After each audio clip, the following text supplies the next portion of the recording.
The best way to make money in any asset class is to think differently. Superclusters is where we demystify the secrets, stories, and tactics behind the money that moves the venture capital world. We are back, my friends. Today we have Eric Sippel. This is the Who's Who episode in the world of family offices investing in venture. Eric started Sippel Farm Family Office, where he allocates 15% of capital to venture managers and 85% of his time advising venture fund managers. Lawyer by training, he's been investing in venture funds for a whopping 32 years, amassing a portfolio that includes firms who have returned 10 times their LP's capital back. Eric is a major philanthropist and has been a board member in a number of nonprofits, for-profits, and venture studios. He sits on a dozen limited partner advisory committees, and you've probably heard him on a plethora of other amazing podcasts, from The Full Ratchet to Swimming with Allocators to How I Invest. But I promise you that if you're an Eric fan, this is the episode where we go off the beaten path and we talk about things he's never publicly shared before. For example, how his diligence process is inspired by CIA training materials. And if you want to be an LP, what's the minimum number of fund investments you should make to have enough diversification in your portfolio? How Eric conducts references and whose advice, rationale, and memos he prioritizes more than any other reference. A huge shout out to my man John Gleason at Success VP for putting us in touch. But without further ado, the one, the only Eric Sippel. Oh, it's my pleasure, although I'm vastly sure that you are overstating all of those things. And hopefully at least the listeners will make it partway through this one. The audience can be judge, jury, and executioner. And I have a really high confidence interval, really high. I dare say 100%, but my mom tells me nothing in the world is ever 100%. So let's just say a 99.9% confidence interval. People will take a lot from this. Right.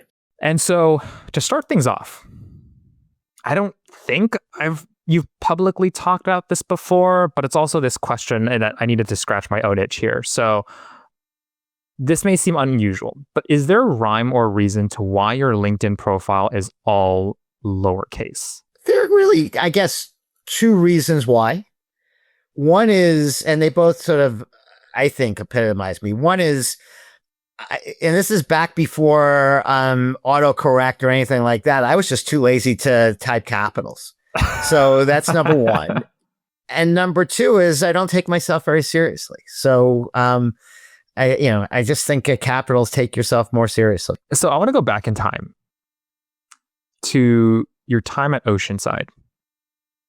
From graduating the same high school as the infamous Disney's Bob Iger, to having high school basketball coach who played for the New York Knicks, but also having an engineer who was faster on the slide rule than you were on a calculator for a dad, and a school teacher for a mom. What part of growing up in Oceanside would most people fail to appreciate? So Oceanside, at the time, this was back in the 60s and 70s, dating myself, was very much of an immigrant community. So the kids I went to school with, either their parents had immigrated to the U.S. or their grandparents had immigrated to the U.S. And so there was sort of a work ethic, a grit, a resilience that I know really stood me in good stead. And, I don't think when people think of Long Island as they think about it as today, they think about it as an immigrant type of community, but it was. Your grandfather also fled Russia, Ukraine to come here as well. And he has an immigrant story. And in fact, if I did my homework right, he's like owned so many different businesses. And I've just been deeply impressed by all of this coming together. So could you describe your grandfather's impact on education, upwards mobility, career orientation within the family? And all four of my grandparents, by the way, were immigrants. But the one who you're speaking about, I mean, the crazy thing, the story that I don't know if I've told publicly, is when he escaped the Ukraine, he escaped the pogroms and was sort of running in the forest, escaping bullets from Tsar soldiers. And so he came over here. He didn't speak a word of English. None of my grandparents did. And owned a series of small businesses. He owned a liquor store. He owned a fish store. It's why my mom hated fish for the rest of her life. He owned a car wash, a whole bunch of different things. And he very much instilled in his two children, and then, of course, in his grandchildren, indirectly, this sort of work ethic and truly education was the springboard for getting ahead. My mom was the first one to go to college because her younger brother followed her thereafter. Went and became a school teacher. Very much believed in the strength of education, and that is the thing that really propelled me ahead. Gotcha. And how did that come to fruition in your childhood? What were examples that springboarded you towards education? Because you had a deep affinity, if I remember correctly, with math, and one of your favorite books happened, and you know where I'm getting this from, right? One of your favorite books happened to be your calculus book, your high school calculus book. I had a lot of other books I liked too, but the calculus book was great. Yeah, what was education like? Like when you were younger, your first memory of you learning in the family, were there certain things your mom or dad said that influenced you to think about education in a certain way? Well, when you're little, you're not thinking about education. Right. You're being educated. Right. And you are being told directly and indirectly how important it is to do well in school. There was obviously that, we would be on a car trip that would be anything more than half an hour, when we would play some form of game, whether it was Botticelli, which is an initial game, or geography or something else. Or if we would be sitting in a restaurant, out would come the puzzle books, or like all of those different things that you can expect a elementary school teacher to sort of bring out. That was our childhood. Talk to me about basketball. Because you had a high school basketball coach who played for the New York Knicks. You yourself is fascinated about it. How did that come to be? Did it start in high school or did it start sooner? Oh gosh, I started playing basketball when I was in the first grade. What got you in it? Well, starting, you just, kids are playing, you're playing, right? That's the start. I went to summer camp for 10 summers, 11 summers, 12 summers, somewhere around there. And the main sport and activity of that summer camp was basketball. And so, I also am a really competitive person. And so I was like, all right, if everyone's playing basketball's fun. I'm going to get really good at it. I want to be part of that group of people who are the best at basketball at the summer camp. And then, of course, growing up. I want to fast forward to 93. I know you've been running your family office since 2008, but tell me about your first venture investment. Sure. And really family office since 2010. But my first venture investment, venture fund investment, was in a firm called Nexus Capital Partners. And they were, at the time, Credit Suisse, First Boston, CSFB was one of the main tech investment banks. It obviously did a lot more than tech banking, but one of the main tech investment banks out here on the West Coast. Frank Quattrone was running their tech investment banking program, and they had a high net worth group, primarily brokers, who would manage capital for the entrepreneurs that had taken their companies public through CSFB, and then had a bunch of money to invest. And there was a group of these high net worth brokers who stayed at Credit Suisse and also formed Nexus. And Nexus was a late stage venture growth firm or fund. And it was getting all of its deals from either the tech investment banking group, like this company is going to be going public in the next year, you should get some money in there now, or from their client base, who were, some of the top tier founders in the Valley. And so the deals were going through into Nexus through those sources. I was their lawyer, and so they asked me if I wanted to invest. They asked both myself and one of my partners if we wanted to invest. I decided to invest. It was a 10X fund, and so I bought a new house with that. My partner decided not to invest, and he renovated his kitchen instead. Why did you choose to invest? You obviously had a close relationship with them because you were their lawyer. What compelled you to make that first investment? I've been investing in venture funds 32 years. I've learned a lot in the last 32 years. And so I look back at it now, and of course it's with hindsight. I look back on it now and I can say, oh, well, the reason why I invested is because sourcing is so important. And they had amazing sourcing. And that feels like a story that would hang. Uh-huh. And there might have been some of that. But my guess is it was really as simple as, I really kind of like this venture thing. I'm out here in Silicon Valley, and these guys seem to have a reasonable pipeline. And so, yeah, let's just go do it. My guess is that I was way more in the latter than the former, even though it would sound better if I was like, oh, yeah, I thought they had the best sourcing out there. And that's why. Anyway, it worked out. It was 10X fund. It worked out amazingly. 10X is better than most people can say. And then my second fund, which was a similar kind of story, was also a 10X fund. It was great.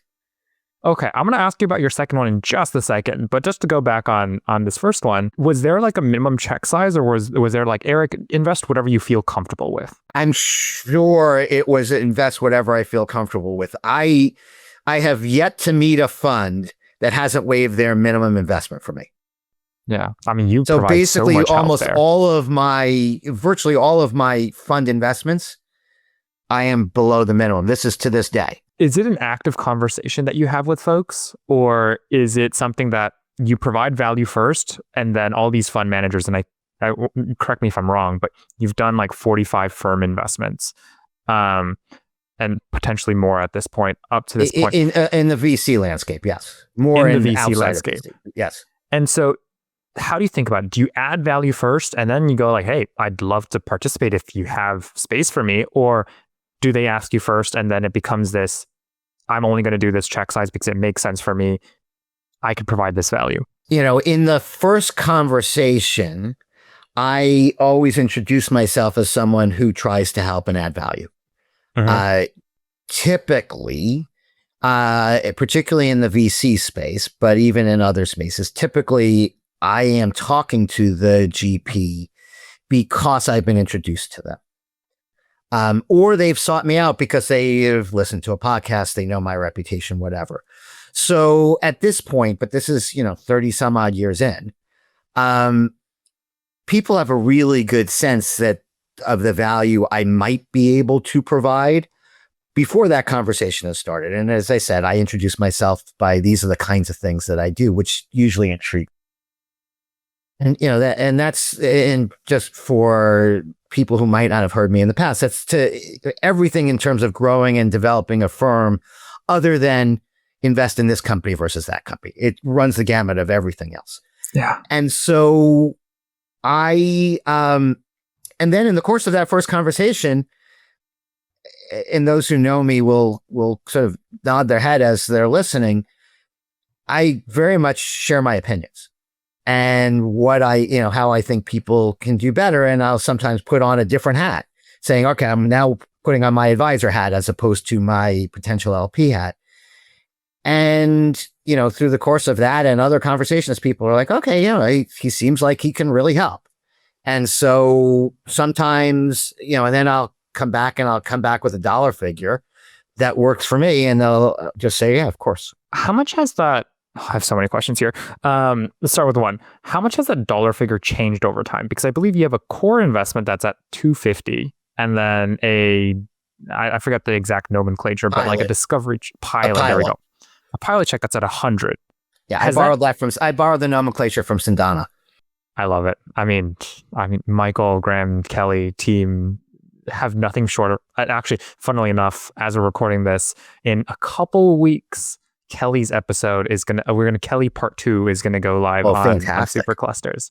But all that to say, how did you arrive at those numbers? I started with a little bit larger, maybe about 10 or 15 years ago, and then came down to 250 and 100.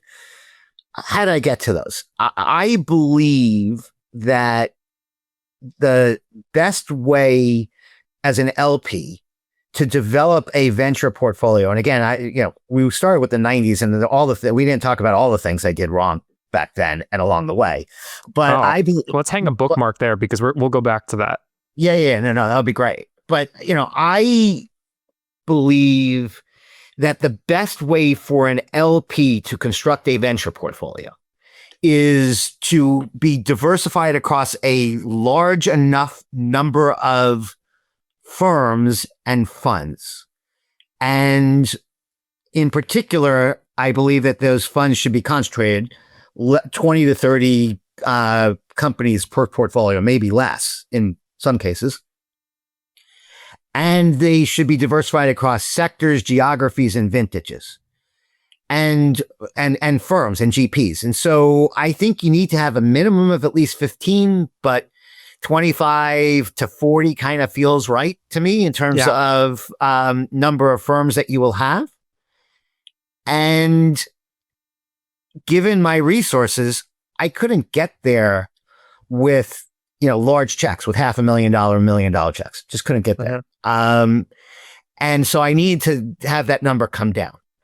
And what I also did, I said to, what people don't think about when they think about investing often enough they don't think about, which is to say that asset allocation. It's not just enough to choose the right companies, the right funds, whatever, but you really need to start at the top and you need to say, all right, well, I'm going to have X percent in public equities, Y percent in fixed income, Z percent in PE, A percent in venture, B percent in distressed, whatever it is, C percent in natural resources. And you need to start, and it shouldn't be a number, it should be a range. And you need to start there. And so I started with 10% and I upped that number to 15% as it related to venture capital. And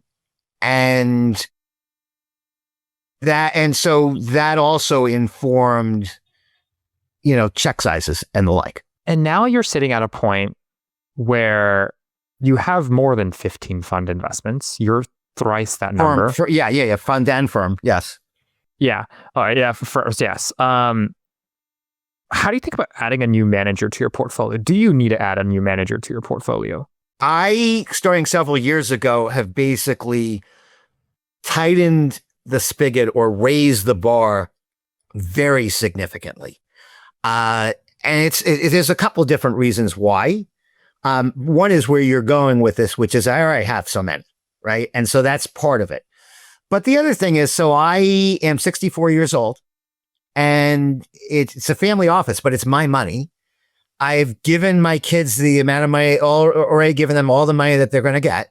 And they're very happy with that.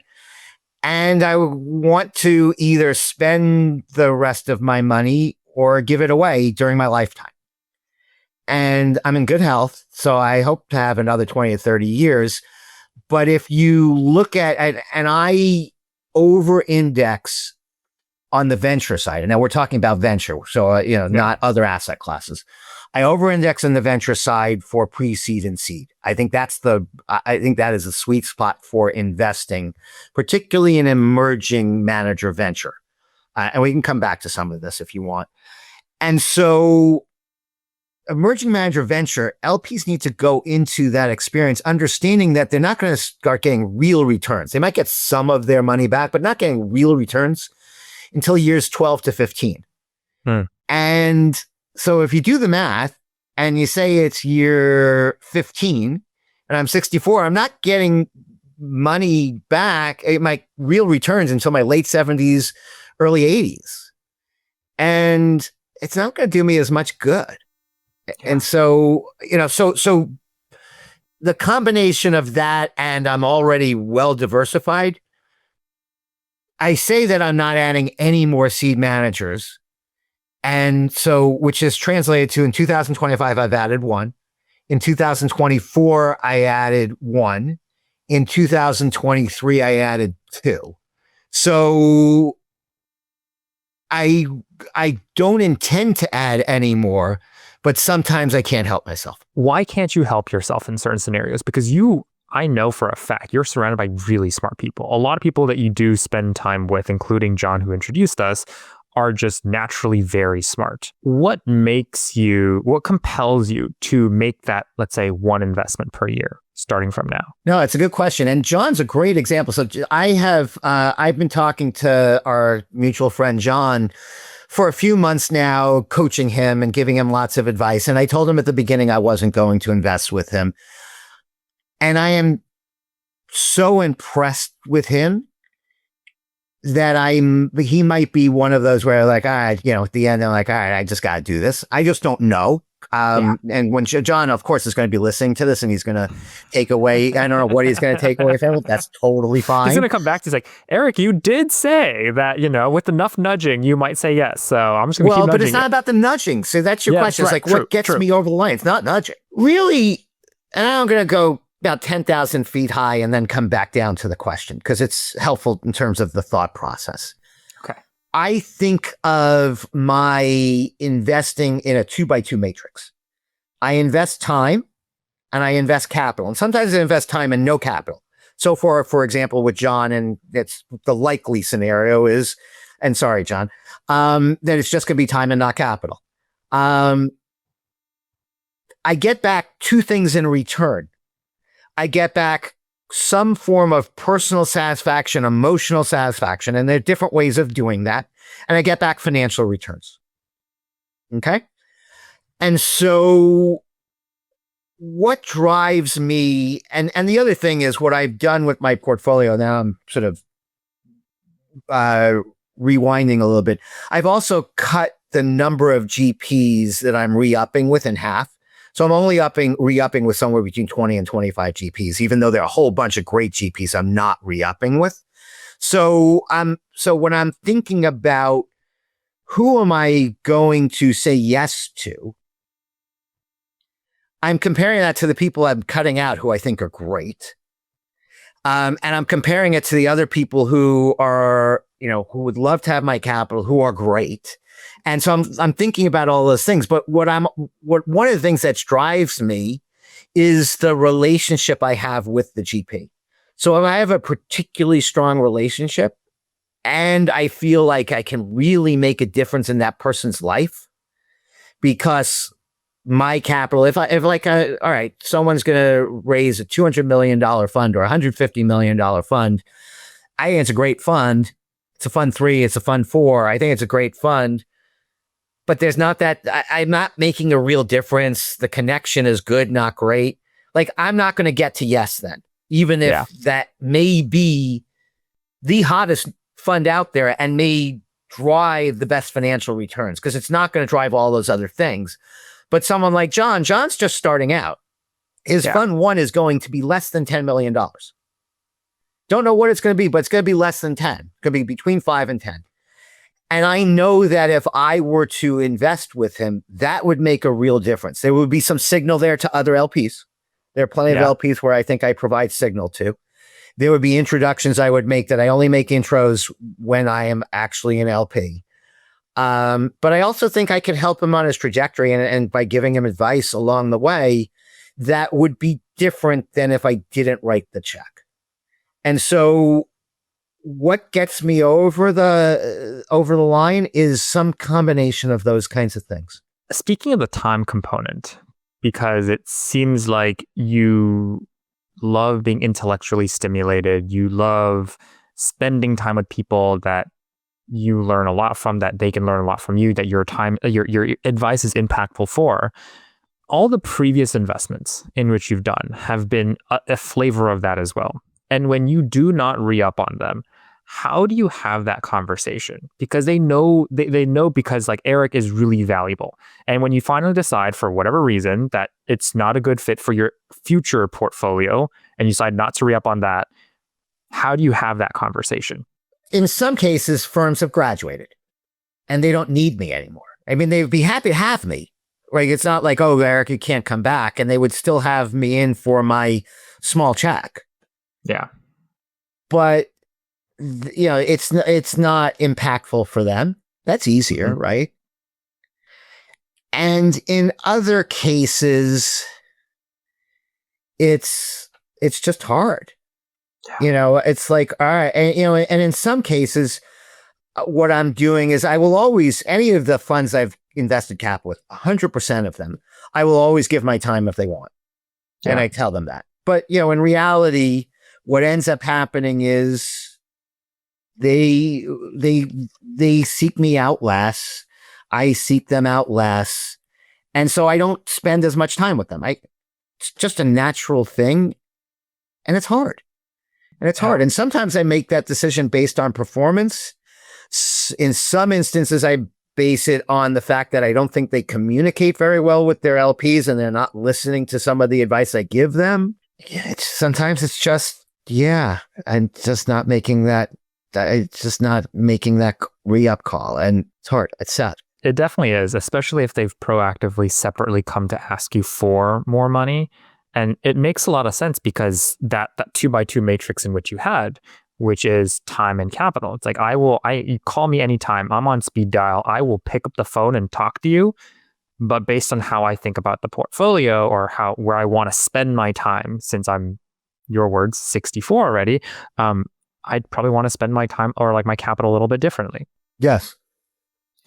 You obviously add a lot of help to a manager where they will take your check no matter what the check size is. You've decided it's going to be 100 and versus like 250, right? You've decided that.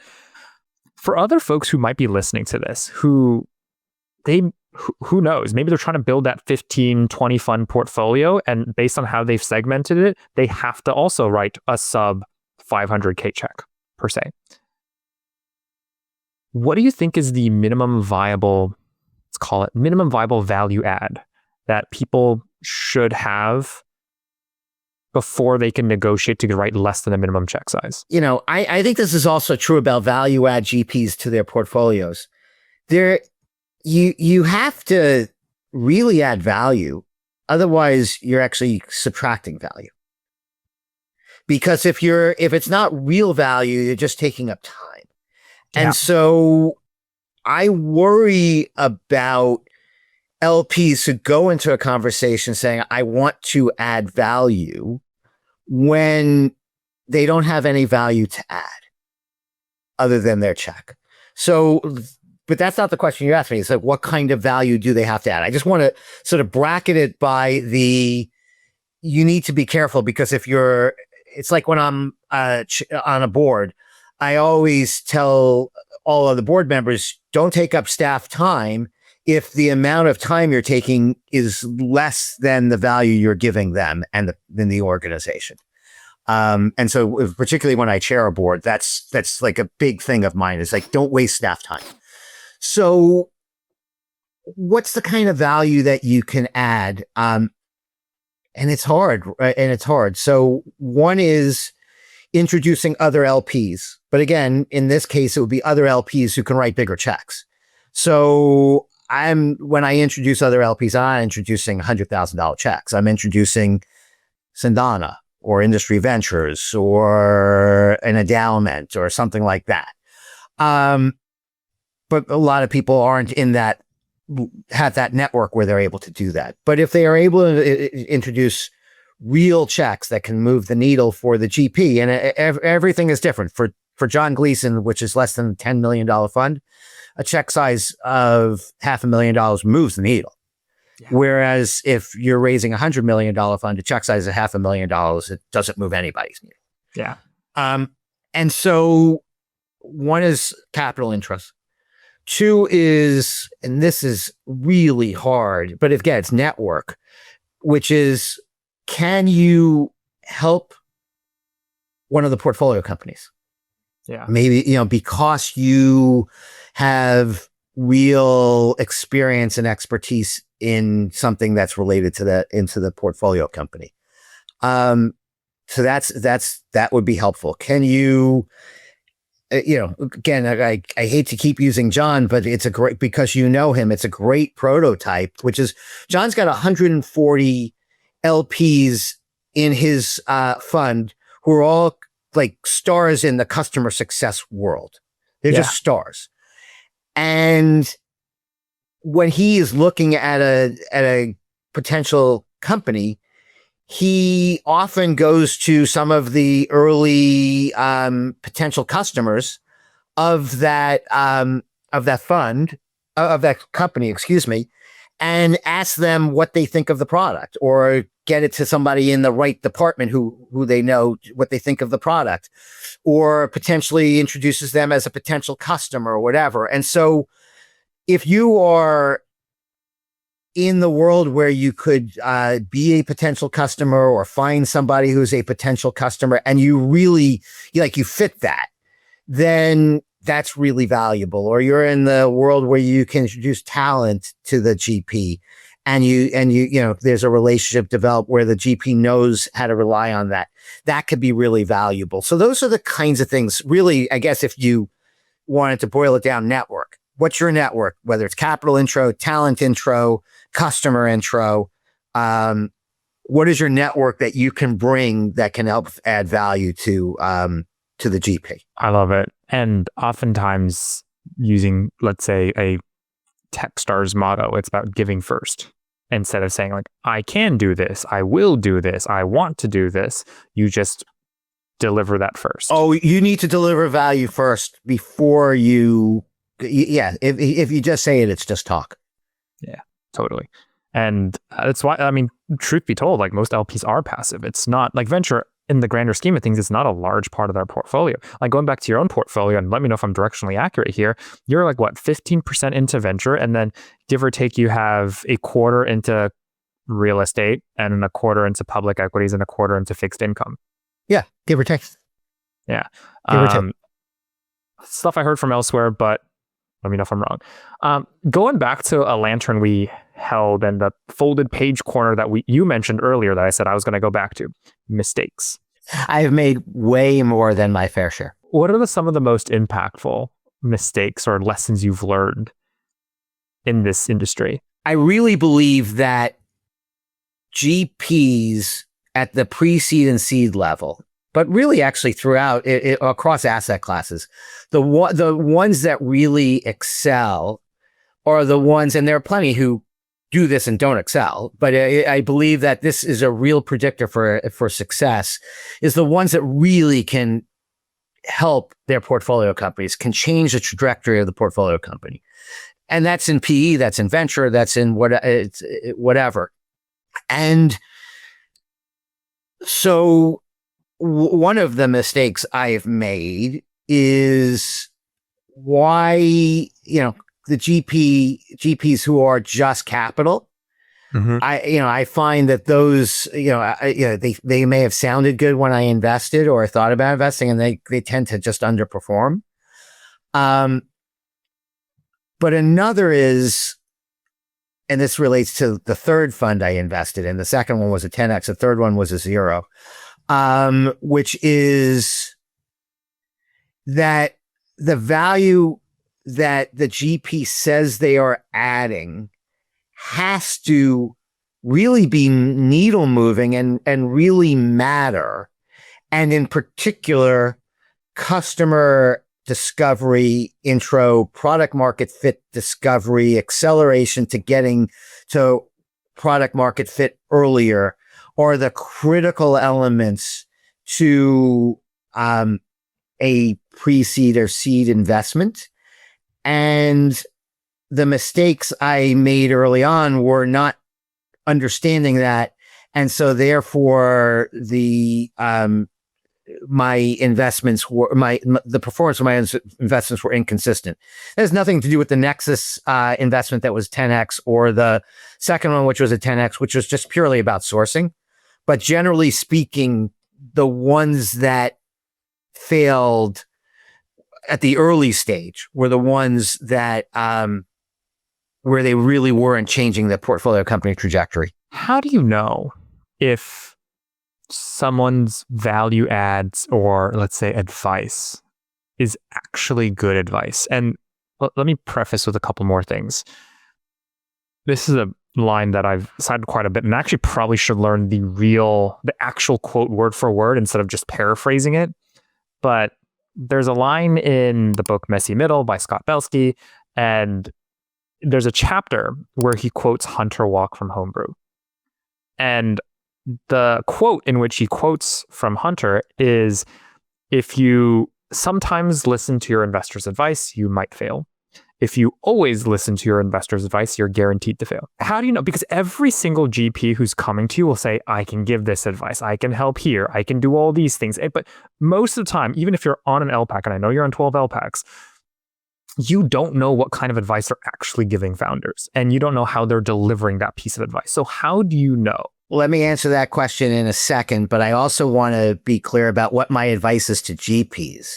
My advice is to GPs is to do what they believe is right for maximizing performance and not to listen to their LPs. So I am very consistent with what you've just described. And so the question you're asking me is, how do I know which GPs are good at this thing called adding value and which ones aren't? Yeah. And the same thing as a GP listening to their LPs, they need to figure out which LPs are good at adding value and which ones aren't. Right now, myriad LPs are clamoring for distributions, and it's just the wrong advice to give to GPs. Just the wrong advice. But that we can come back to that.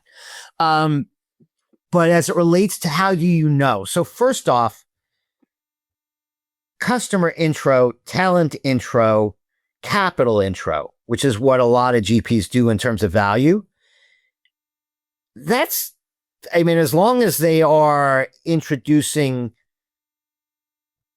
reasonably good candidates as talent, reasonably good customer fit in terms of customers, and reasonably good capital fit in terms of capital providers, that's hard to screw up.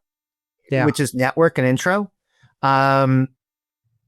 You have to figure out if the person has a really good network. Come back to that. The advice piece is way, way harder to figure out, right? Yeah. I talk to founders all the time about GPs. Both before I invest in a fund and afterwards. I love going to AGMs specifically so I can talk to founders to find out about what they think about the various GPs on their cap table, not just the one that has invited them to the AGM. And through the course of conversations with founders, you get a sense of who's really helpful and who's not. Mm-hmm. But right now, and this wasn't true 7, 8, 10 years ago, but right now, value add, or stewardship as I call it, has become very front of mind, front and center for GPs in the emerging manager community. They kind of feel like that's what they have to do to earn their place on a cap table. They're not wrong about that.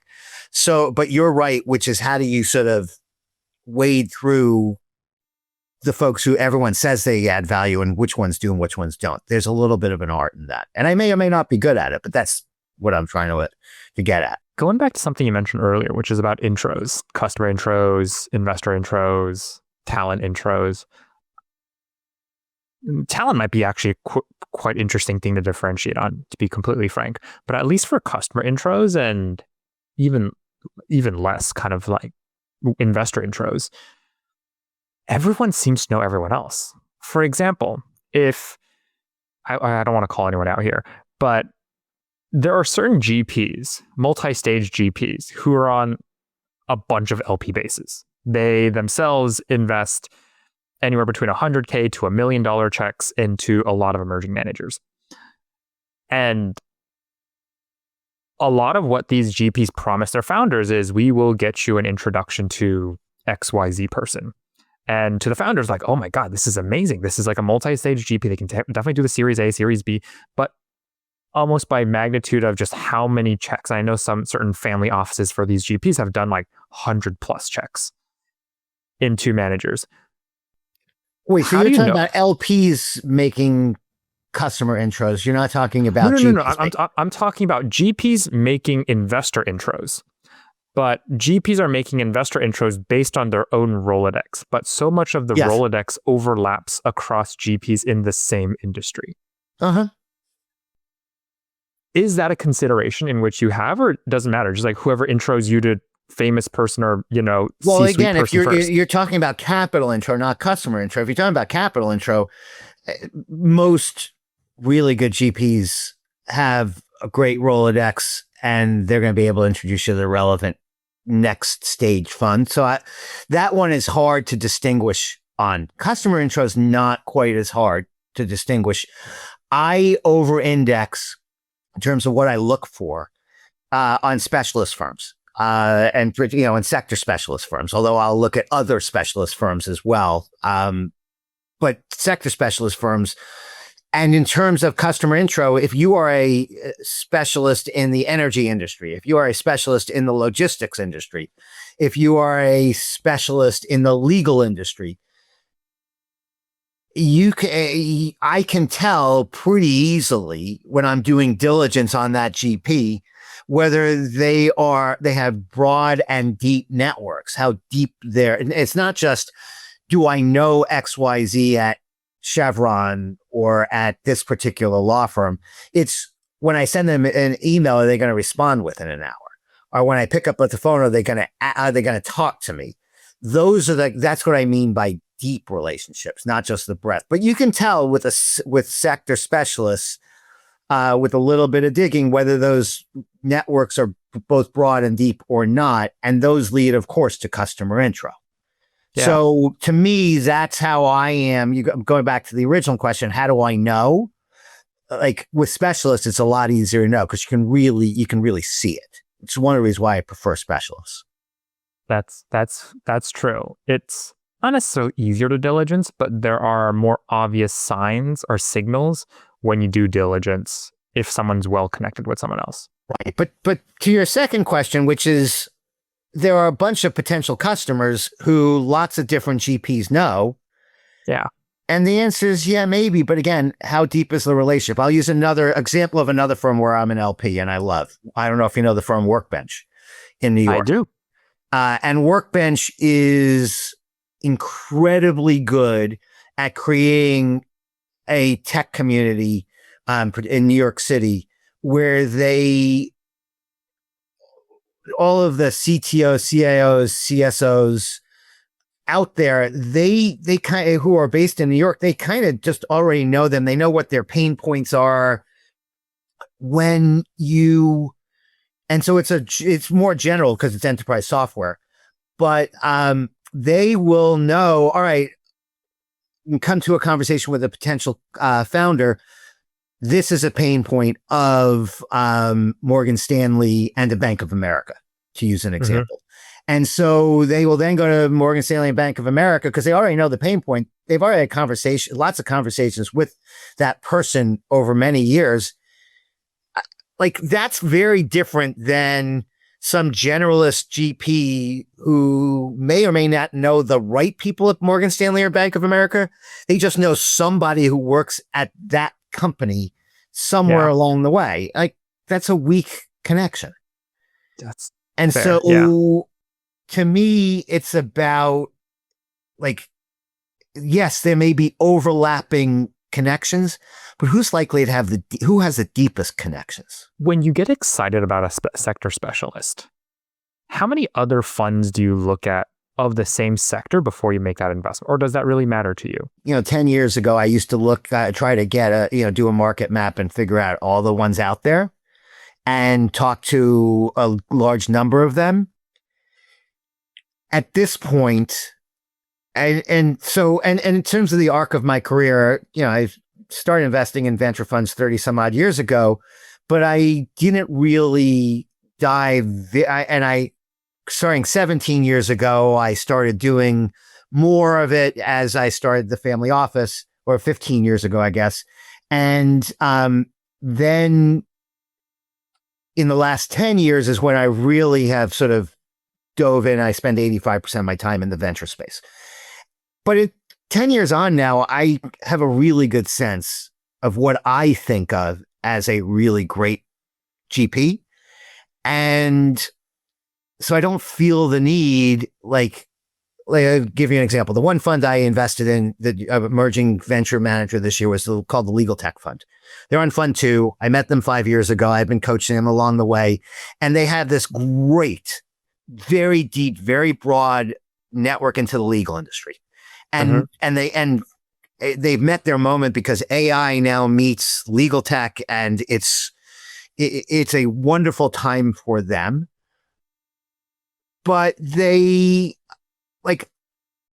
first of all, I know that there aren't any other legal tech funds out there now. I kind of just know that from being in this, in the emerging manager space for so long.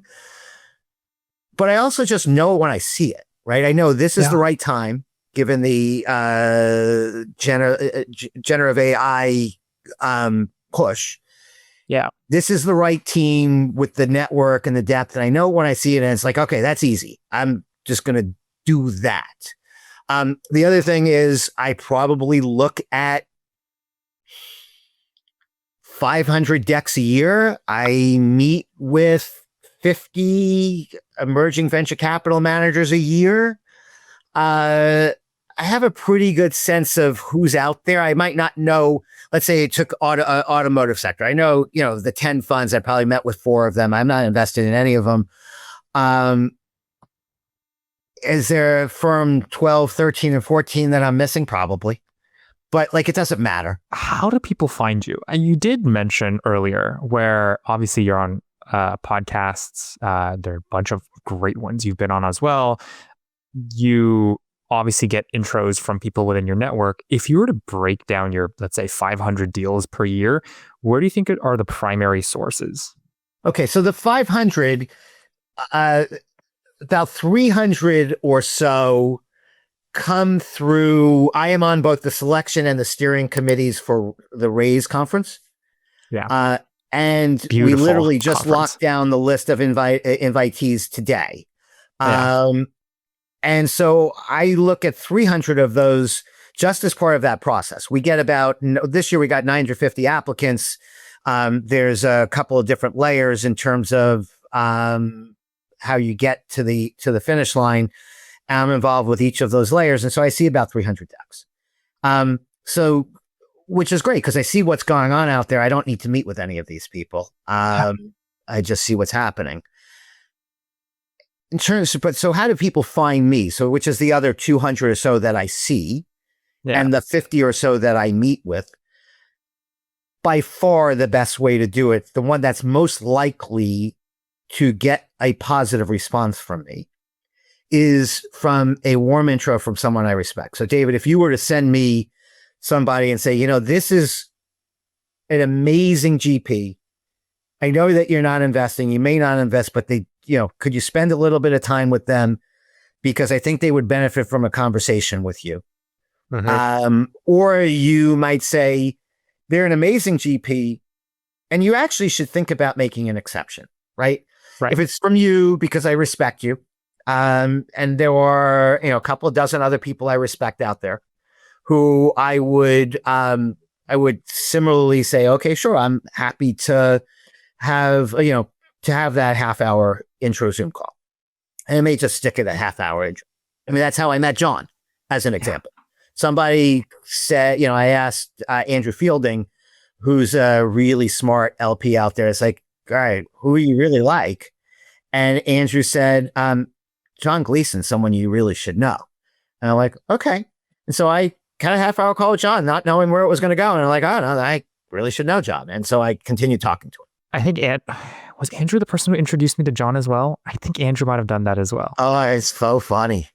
So funny. I have immense respect for Andrew. I don't think he'll ever come on the podcast for, compliance and other various reasons. He's very smart.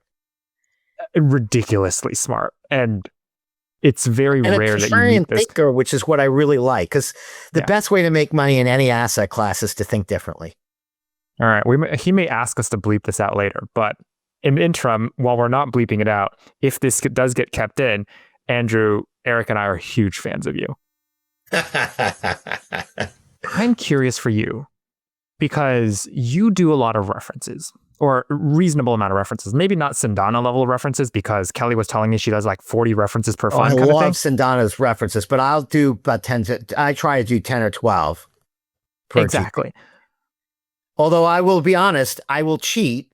And if I have, Sindana's, if I talk to Graham or Kelly at Sindana and I get a summary of the references they've done and it's consistent with what my references are, I don't need to do 10 or 12 because I can, or JR at Industry Ventures or someone else that I really trust in terms of how well they do their references.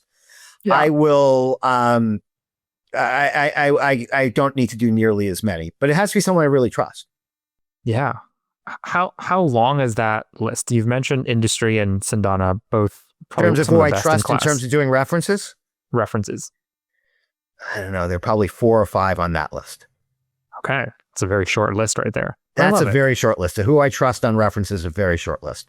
They tend to be fund to funds. I feel like, no offense to my CIO friends out there in endowments and foundations, but fund to funds are only looking at venture. Yeah. They spend 100% of their time doing it. And the very best ones, the other ones include Stepstone and Hunter and Stepstone and, and a few others. Like, that's just who they are, right? Alex, it's just like they're and so to me, like, those are people that just have immersed themselves in this. I can trust their references. Outside of just people who have been in this space for a long time and have focused on venture for so long, like, there are other folks that I definitely appreciate when it comes to like their references and how deeply they're in the industry. Like, for example, Franklin Park and Philly and all that. To you, how much of it is the depth of relationship you have with this fund of funds, and how much of it is that's a very critical component. There are, just because I say I trust 4 or 5, I don't mean to say there are only 4 or 5 people who are good at that, right? I have a bunch of people in my network who I pretty confident are pretty good at it. Yeah. But I don't know them well enough. They don't know me well enough. We're not sharing at that same level that I'm sharing with some of these other firms. Mm-hmm. And I haven't seen enough of their results to know, all right, well, are they truly, is there a real match there? Honestly, makes a lot of sense. Outside of, let's say, the fund of funds that you'll probably call, I assume you'll call it like, have you seen this deal that I'm about to do? Like, what are your thoughts on this deal? Who are the other kinds of archetypes that, or references? For references. Oh, founders are the first and foremost. Yeah. I'll talk to as many founders as I can get my hands on that are not on list. I do not want GPs to introduce me to founders. I do not sort of accept that. Okay. But I've got a broad enough network now that typically I'm second degree connected on LinkedIn with lots of founders from a GP portfolio. And so I'll just go to the GPs that already know those founders and get an intro or something like that. So that's my top of who I like to get references from. The second is other GPs who've co-invested with them, because they get to see these people in action. And then I'll talk to LPs who are either have talked to this firm or have invested. And, if they've talked to the firm and said, no, I'm very curious about that. And if they said yes, then I'm also curious about that. And, what work they did. And I can piggyback on, in each case, on their work. So let's break this down step by step a little bit. Let's start with founders. Let's say you don't know the founders yourself. You get an intro from a GP. What is the email, text, message you send to that GP? Do you just literally say, I need an intro to a founder, I'm diligencing a fund, or what is the context you give that GP? I say, I'm looking at XYZ fund. Yeah. And I see that, this founder of this company, you is one of your portfolio companies. It's also one of XYZ's portfolio companies. Can you introduce me? I want to have I want to talk to the founder and see what they say. Or I might, say, and I might also, if they're co-investors, what do you think? Oftentimes it's just the what do you think, and then it leads to the intro to the founder. So it sort of depends. If it's a founder they're connected with, but they don't, but they haven't invested with that founder, I'm less likely to ask for the intro, just because, that's hard, right? The GP didn't say yes to that founder, and all of a sudden they're asking for that favor. So it's got to be something where the founders wants to give the favor. So let's say the GP is invested in the founder. You get the intro to the founder from the GP. Yes. You jump on a Zoom call. Yes. What's your opening gambit when you're talking to the founder for the first time? Anyway, it's just an open-ended question. What do you think of John? Yeah.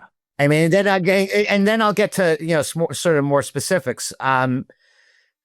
I know you like going into the Wayback Machine, and so back at our hedge fund, where as COO, we brought in for probably 4 or 5 sessions over the course of 5 years, a firm called Buy Advisors, which was comprised of the team that either trained. Some people were the team that trained the CIA agents on eliciting information. Some were at the FBI doing the same thing.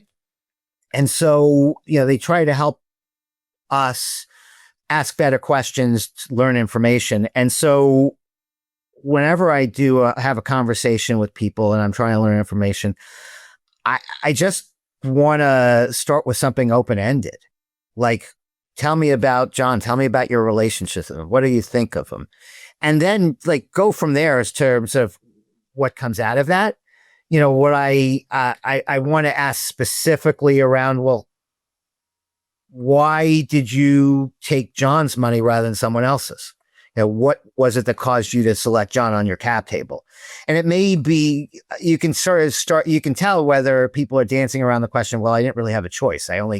John was the only one who wanted to give me money, which, by the way, isn't necessarily a bad thing, because it shows that John's an independent thinker in that instance. But anyway, why did you take his money? How have they helped? How often do you talk to them? Who's the most helpful person on your cap table? Some of those kinds of questions in terms of what I ask founders. Thank you for unveiling the mystique behind this podcast.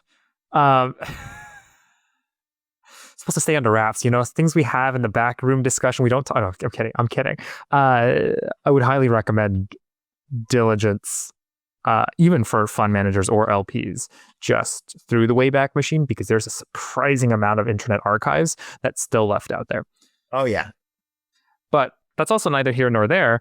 The flip side of this is I definitely want to double click on the fact that it's so important to ask follow-up questions. And in many ways, it sounds like, and let me know, I'm parroting this back to you, but let me know if I'm parroting it wrong, which is, Eric, you come in with one question. The question is, how do you know John? What's your relationship with John, right? And then after that, then you ask follow-up questions after that. I think for a lot of other, I can't say most, but just a lot of other LPs that I've talked out there, they have a checklist that they walk into a conversation with. And in their mind, they have to go through these 8 questions, and only after they ask those 8 questions do they feel like they've done the work. You're smiling to me right here, but do you have any thoughts on that? I hate checklists. Tell me more. I think I like outlines. I don't like checklists. Mm-hmm. And so a checklist says I have to have this, and then I'm good. An outline is, this is my starting point. These are the kinds of things I want to talk about, or the kinds of things I need to look at, like a due diligence checklist, versus a due diligence outline. These are the things I like to see from a GP in a data room. Doesn't mean I have to see it all the time or not. It's not a checklist. It has to be there. Whereas a lot of institutional investors think about these things like checklists, but it is a starting point for the kinds of things we can talk about. But the most important thing when you are trying to elicit information, the most important thing, this is again come from these CIA trainers, is to be a really good listener and to follow up. And so you're right about the follow up thing, because that's where you can figure out, are they trying to and this isn't necessarily in a founder context, but in other contexts, are people trying to evade the question? Are they saying things where they're not totally confident of the answer? Like listening and also looking at various different mannerisms are ways to really hone in on where to follow up on. And you have to be able to follow up as opposed to just ask a list of questions. Like it's kind of malpractice. Curious for you, just because you've gone through that CIA training per se, what is the body language of someone, say, who is not confident in their answer? There are 2 books out there written by the same team, one called Spy the Lie, and the second is Tell the Truth. I think it's called To Tell the Truth. Phil Houston, Houston, and a few other co-authors are the ones that wrote them. They go together. The first is to figure out where is their deceptive behavior. That's the first book. Really easy read books. Great, sort of anecdotal stories that have nothing to do with, intelligence operations in the Middle East or anything like that. And then the second one is about, okay, once you've seen potentially deceptive behavior, how do you follow up to elicit the information? And so the first thing is, it's not necessarily that the person is being deceptive. It just may be. And so when you follow up, you might be all right. That's fine. It's what causes you to think about digging in deeper. The second thing is there are typically clusters of behaviors, as opposed to one behavior. The first thing, and you'll see why this is not necessarily always deceptive behavior. The first thing they look at is, do you pause before you answer the question? Like is there a 4 or 5 second pause before you answer the question? Like if there's not, it's way less likely that it's going to be deceptive answer. If you ask me a question, I just say no. Like, that's not, I'm unlikely to be deceptive in that instance. I might be, but I'm unlikely to be. Whereas if I was like, no, and then I move the chair, which I sometimes do just because I'm like move the chair, but other people move the chair, or they take an anchor point and they move it, or they start playing with like their case or something like that. Those are some things that cluster with that 5-second thing that you start looking at. Different people have different tells, but those are some of the tells. A lot of this is what you recollect from those lessons and what you've taken away from those. And so in many ways, as you're describing it to us right now, it is A, how does this relate to venture and investing and all that? And B, how does Eric think? And I think those are beautiful things to put together. Beautiful may be the wrong word, but it is factually true. It's how I think. I have shared those books with a bunch of GPs for, their conversations with founders, potential founders. What are your thoughts? And going back to, and this might be getting too much in the weeds here, and you may not have an answer, which is totally fine as well. There are a lot of times when you ask tell me about yourself, or tell me how you became a venture investor, or like all these kind of things. And there's a pre-rehearsed answer that it comes straight off the cuff. They answer it right away because they've been asked the same question a million times.